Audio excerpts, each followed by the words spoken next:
أعوذ بالله من الشيطان الرجيم بسم الله الرحمن الرحيم الحمد لله رب العالمين والصلاة والسلام سيدنا محمد وآله وصحبه أجمعين. Assalamu alaikum wa rahmatullahi ta'ala wa barakatuh, mes chers frères et sœurs en islam.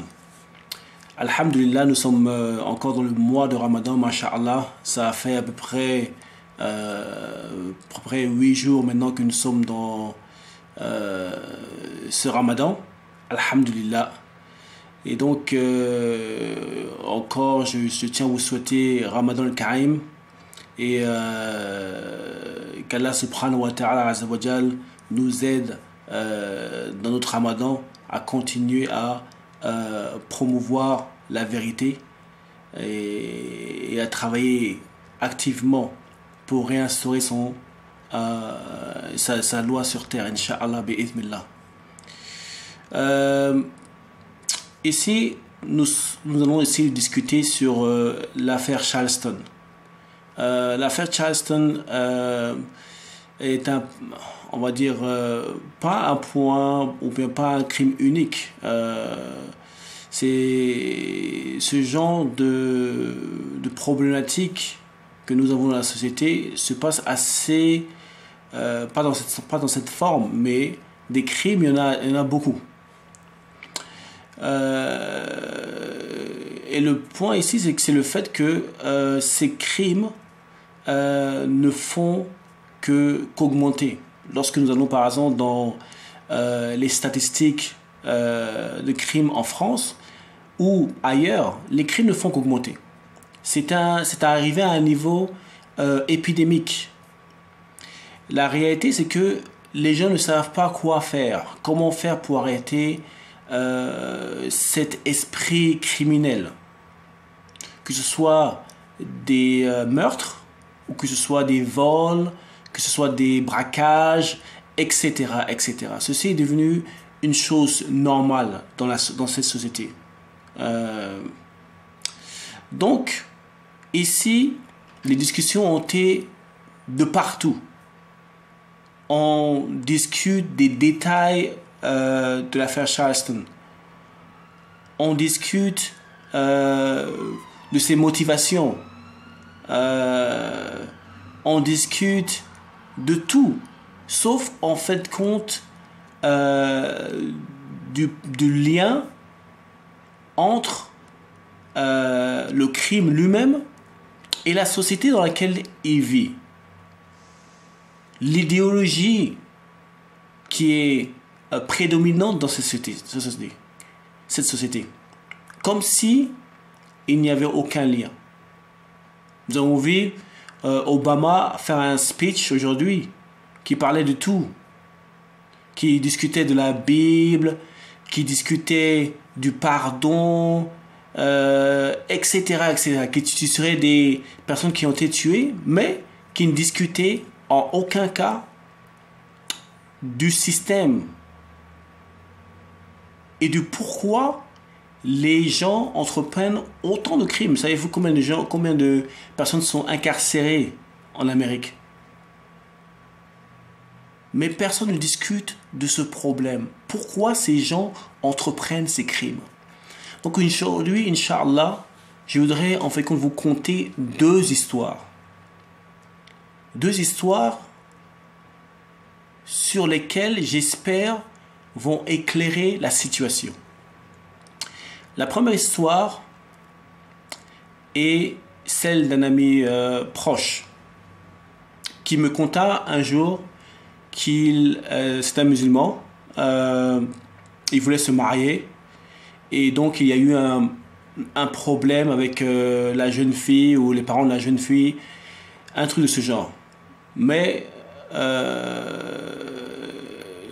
bon, dans ce cas-là, il m'avoua qu'à un point, il voulait même entreprendre le suicide. Une chose très très grave. Mais il me dit que la seule raison pourquoi il n'entreprit pas le suicide était la peur qu'il allait être puni par Allah Azza wa Jal et mis en enfer pour l'éternité. Ceci est la première histoire. La deuxième histoire est d'un tueur en série américain. Il s'appelle Jeffrey Dahmer. C'est un tueur en série qui avait l'habitude de tuer des personnes, de les abuser sexuellement, de les couper en morceaux, etc., etc. Cette personne, lorsqu'elle fut arrêtée, dit une chose simple.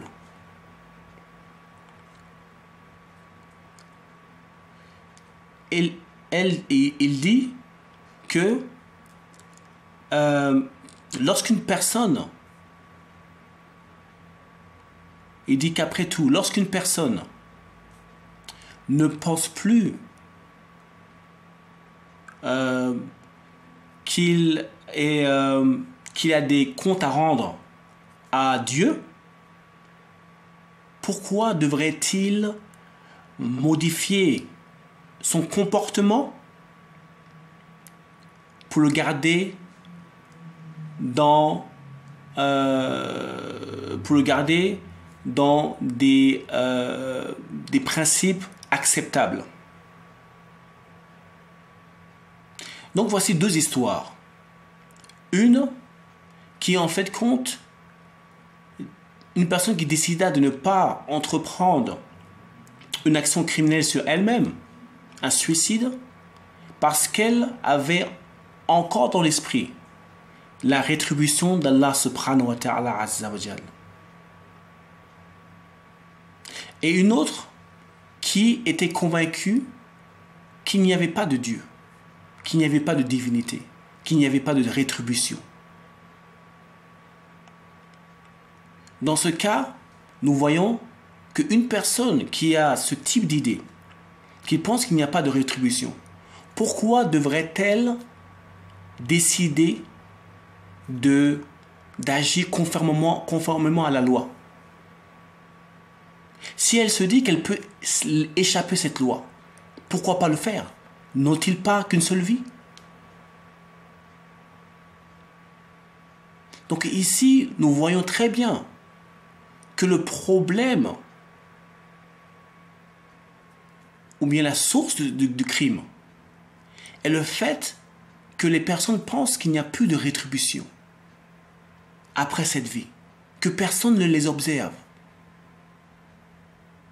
qu'ils sont les maîtres d'eux-mêmes.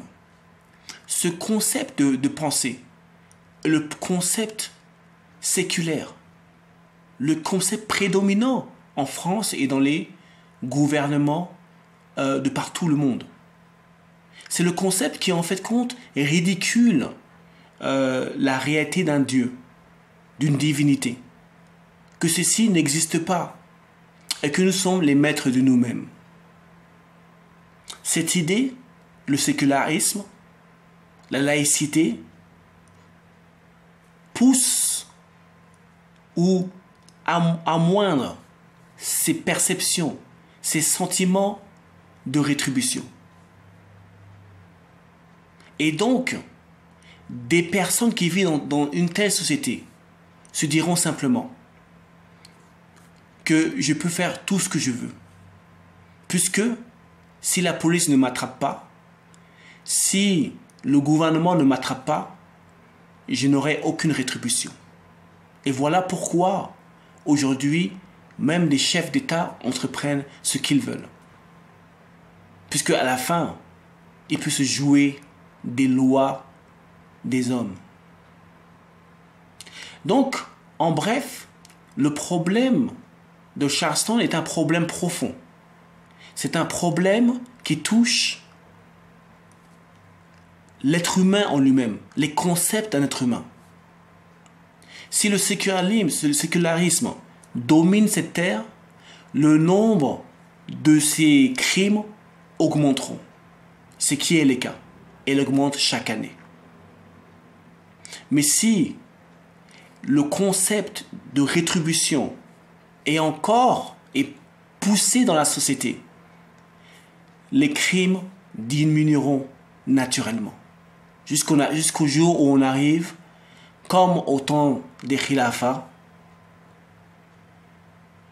ou même encore dans le monde musulman aujourd'hui.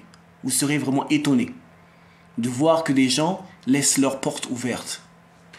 Les gouvernances capitalistes, sécularistes,